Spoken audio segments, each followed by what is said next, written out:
Has everyone got their passport and their NATO travel order and their ID?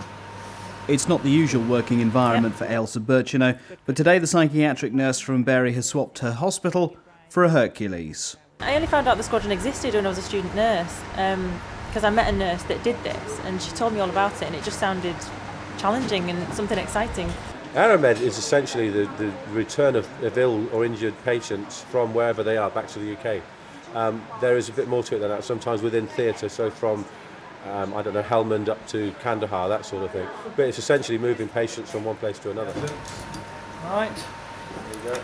Right, Ailsa, you can go and start sorting the other patients. Just leave one of these guys there by. Right. I work in a psychiatric hospital, obviously, so this is just amazingly different. So it's the challenge of it, I suppose, that appeals. He's going under there. Okay.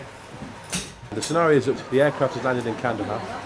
There are 3 stretcher patients and 4 sitting patients and a passenger. She needs to have loaded all of the patients, briefed them and take them back to the UK essentially.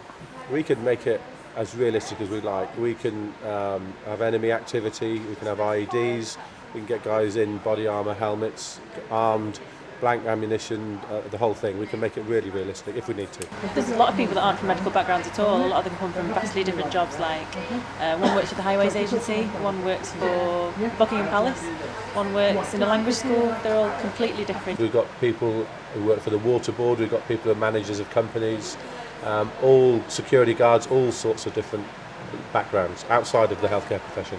One person who really understands the value of the work done by 4626 is Group Captain Barry Rowe.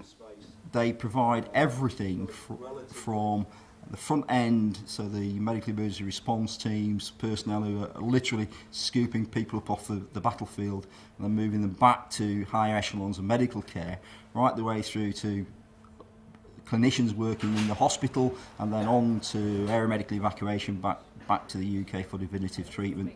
They don't join just to sit in a classroom. They want to get the excitement and the rush of being out in theatre, undertaking their clinical duties, but in a completely different environment. I feel nervous, it does worry me, but at the same time I can't wait because this has been building up. I've waited for like 3.5 years for this to arrive, so I'm excited, but I think it would be strange if I wasn't nervous, because obviously I'm going into a war zone.